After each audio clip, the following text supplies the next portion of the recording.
Okay, my name is Charles Buckley. Mm-hmm. I was born in 19th of May, 1931, Mm-hmm. Tulsa, Oklahoma. I have three other siblings, full siblings, Mm-hmm. two sisters and a brother. One is still remaining alive. And my mother and father, of course, have passed long since. And I went to high school, graduated from high school. I went to into the Air Force in 1948. Well, first I went into the National Guard in 1947, Mm-hmm. February of 1947, and I remained in there until November of 1948, and I went into the Air Force then. I had a special program for physician's assistant. I went to that course in 1952 at Gunter, and I went through training and didactic phase and then preceptorial phase, and became an independent duty medical technician. I went through training and was selected for aircraft mechanic. I became ill with the mumps and I was hospitalized. And while I was in the hospital, in those days they kept you longer for the mumps. I guess I was there for a month or so. And I was put in detachment of patients. And when you're in detachment of patients, then you're reassigned. So I didn't go to they reassigned me to the hospital rather than send me to the aircraft mechanics school. So that's how I ended up there. And they selected me by my IQ. And that's how I eventually ended up as a... So for how long did you get that medical training? Well, it went on for years. I became even an instructor in training and taught at the medical service school, Air Force Medical Service School, 3 different tours.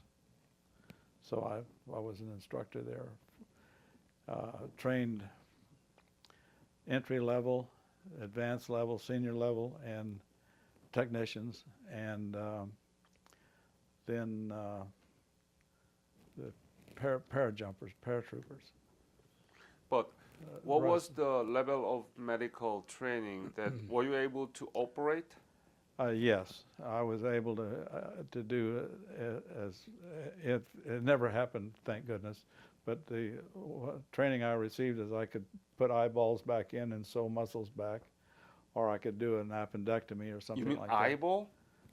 Yeah. Wow. Well, the muscles are not that difficult to put it back? put back. No, you just put them back in there. But May or June, I think it was, of '53. Let's see, the war ended in July. I got there sometime the end of June, as best I remember. I do remember the ship I went on, but that's about it. So where did you arrive and what did you do? Let's see, arrive where? In Japan or in Korea?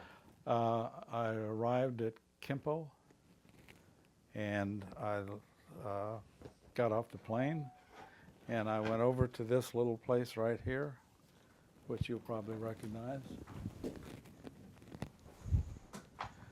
Seoul University.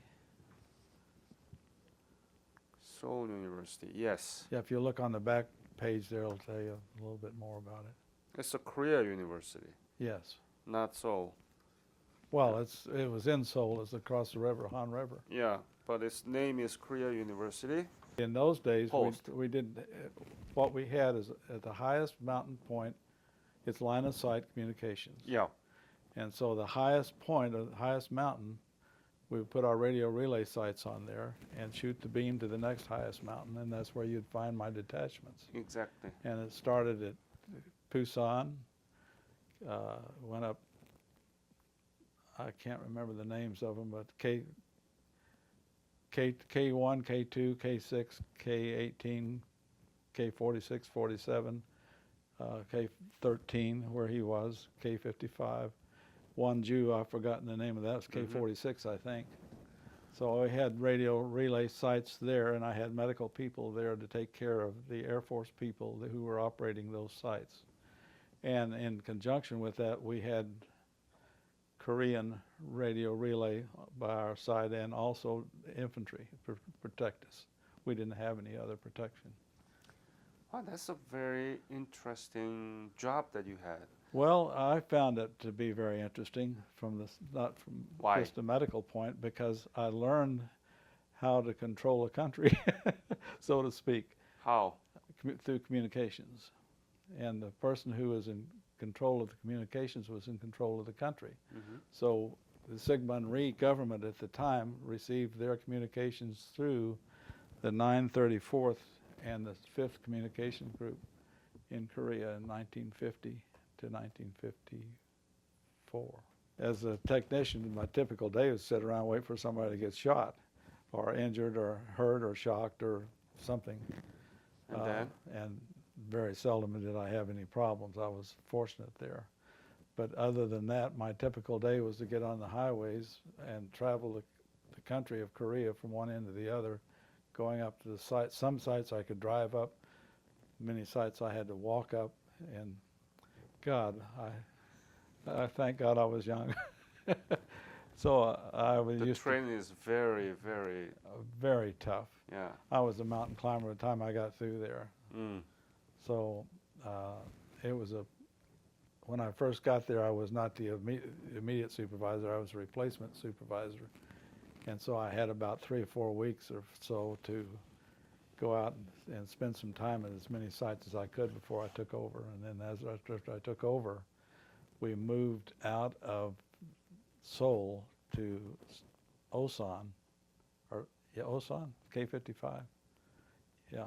When I entered that unit, I checked for the supplies, the competency of the individual that was concerned there, the health, morale, and the diseases, local diseases, Mm-hmm. and did reporting on that sort of thing. There's a kit that was made up just for independent duty technicians that had splints and bandages, medications, penicillin, aspirin, you know, the sort of things that you'd use to treat a wound with, and with different, I've forgotten what they were, but it was a long list, and they had to know how to use each one of those items and apply them effectively. And then it was not meant for them to treat them like an inpatient. It was treat them, get them ready, and evacuate them. Yeah. And in some instances, in my case, I injured myself on one of the sites I was on when they opened fire, and I was running for cover, and I fell into a ditch, and I was the only medic on the site, and I was the only casualty. Perry Mason slept in my bed, Raymond Burr. Uh-huh. And I had an occasion that I had to go back to Seoul. This was at Inwonjin, which was the Cairo radio relay site is what we call it. You know, we get on the, say Cairo, Cairo, Cairo. And You said Inwongjin? Inwonjin. Hmm. Yeah, I've got it on the map. Okay. And anyway, that was on the East Coast below K-18. Oh. Below Samchuk. Uh-huh, uh-huh. Okay, just below that. And I had to go back to Seoul, and while I was in Seoul, he was on one of these Hollywood tours at that time. So I guess they wanted to punish him, so they sent him up to my site and had him climb up there, and he couldn't get back down the same day, so he had to spend the night there, and he used my bed. Huh. So I never did get by and see him in Hollywood and tell him that he slept in my bed. So you've been all around the Korea. All over. What is the scene that you typically used to see, and what other situation there? First of all, I saw the A-frames on the natives' back. I saw the terrain, the crops, the houses. I learned how to heat a house, the floor. Mm-hmm. I learned that how good of an ally they were, and how much they thought of us, and how much how little they asked of us. And What do you mean by that? How little they ask about you? What do you mean by that? well, I had all these medical supplies, and every time I had an opportunity, I treated someone. I'd give them some, what I call shotgun medicine. If they had a chest problem or something, a wound or something, I would try to and instruct my people to take care of them. But as far as what did I see, I saw the countryside. I saw the narrow roads. I saw the trees that lined the roads. I saw the damage that was done. I saw mass grave sites. In fact, there was one at K-55 that they leveled off the runway, where when they did the initial overrun in 1950s, how they slaughtered the people, and when they start to level off the grounds there, particularly at Osan, how they would uncover the remains of children, and I saw some of that. When did you finish your duties in Korea? I came back, I believe, in May or June of '54. I was there about a year, so it had to be June. I got married in July, so it was June. It was once near K-17, or K-18, I mean. K-18 means Gangneung, Gangneung. and it's going from there to K-46 in the middle of the night, just as the war ended, and I drove up on a group of soldiers. I'm still not sure who they were, but we're not supposed to be on the road at night, and I didn't know that. And that was one. And another one was at Chinhae, K-10, down near Busan and Busan and Daegu, west of there. And I got caught there one night, and I just was driving. I was a fool for night driving. And I spent the night there, and then the next day when I drove out and I got to the MPs, they said, "You made it through?" And I said, "Yeah." It says, "Well, you're lucky." Why? Because it was still infiltrated, still a hostile area. There were hostile areas still in Korea for some time. Yeah, but what was the specific? Nothing specific. Okay. You know, nobody took a shot at me. So. Sure. Is that the map that you used during your service there? No, I had another map, and I don't remember when I used this one, but this was about the same period of time. Same period of time? Yeah. And can you show me that it looks like it has a very interesting the cover page? Yeah, can you show that to the camera? Do you see that? Can you lift it up a little bit? how about this? Just a little. That's it. Yeah. Geographic map companies. I couldn't find the year on here. I tried to, maybe you could see it. I was looking for the year that it was published, and and as usual, it tells you it was made in New York by copyright by publishers, but it doesn't tell you what year. Mm-hmm. But anyway, I went from, I started at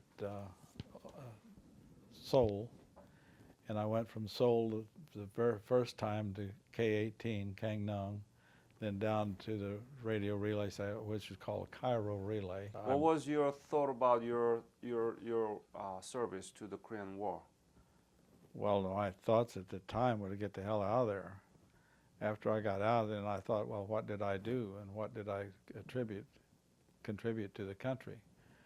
And I've thought about that a lot. I had relationships with different Korean people in different levels, like I was telling you earlier about the orphanage.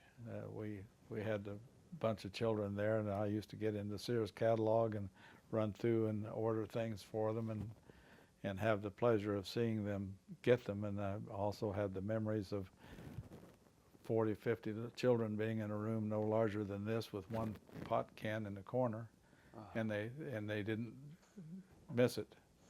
That was one of the most impressive things that I came across, and what we could do for the people who took care of the children, give them the supplies, bring them food, and we did all that sort of thing. Even brought them gasoline, which was not legal, you know, things like that. Of course, we did that in other wars too. The GI always does that. And my thought was, well, we provided some assistance for them to build their own country, and the pleasure of seeing them actually do that after I left there over the years, and I went to other parts of the world. Where did you go? Oh, Germany, Japan, Vietnam, Laos, Philippines, Okinawa, all through Europe. When I was stationed there for 4 years, I traveled around the country, and I've found the most grateful people in the world to be the Korean people. Why? I don't know why. But you have to have a reason to say that. Why you Well, feel their that they are the conduct, most grateful? their conduct, of course, that's how you judge people, is by their conduct, their willingness to help you, to help themselves mainly, and to be good, loyal people to their country. I could tell that how grateful they were to us for what we sacrificed, and we did sacrifice. I lost a lot of friends there. Yep. Even though most of the friends that I lost were casualties of going over a mountain, having a truck roll over on them to kind of get up and down there, or just carelessly dying, an accident. And still, Still, I just felt like they're just different. The Korean people are different, and they're the only ones that are still thanking us, and have continued to do that. So that's made me further endeared to the Korean people. you made a very interesting point that there were many casualties and death-related, non-combat related affairs, right? Yeah, yes. Could you describe about that? What kinds? Well, are I the did most explain to frequent? one of them without getting into details on the others, but where we had, I'll cite one incident that was near Wonju. There's a radio relay site near an MSR, and we had this young man in a 6x6 tried to get the 6x6 up a wet, slick mountain, which you don't do, and it rolled over and turned over on him, and he was a medic, and he was with another fellow in the 6x6. Well, that's what I'm talking about. So there are many people died of those non-combat related. Oh yes, quite a few. I don't know what the numbers were. As far as my unit, there was about 5 or 6 that I can think of offhand. Have you been back to Korea? No. No.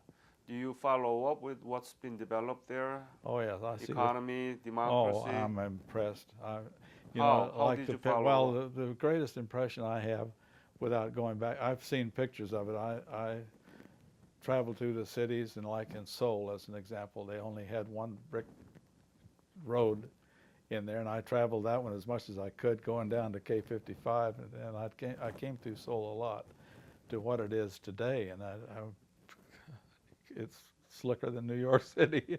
So, and then the other one is the aerial photograph of the light. Yep. You've seen that. Well, that in itself tells you what the Korean people that are free are capable of doing, and you wonder what, if the North was free, what they could be capable of doing. Whole life. If I had to do it over again, I would. But I would do it a little bit differently, as we How? all would. Oh, I think I would stick with education more. I did that with my family, and I have all my family with either a master's. They all have masters now. I should have done the same thing, but I was a product of World War I and World War II, and I was anxious to get to war, or to serve my country, not to get to war. And I guess I overlooked the importance of an education early on in life. When I got out of the service, I was probably a little more successful than in the service, because I assumed a higher position. No, your life has been successful, very important to educate all these medics so that they could save their life. Well, yes, I feel gratified with that. Absolutely.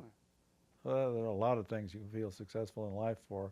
Raising your family successfully is the main way. Oh yeah, with we me. are all successful. But then being able to help others is it. Mm. What do you think is the legacy of Korean War and your service? I don't know.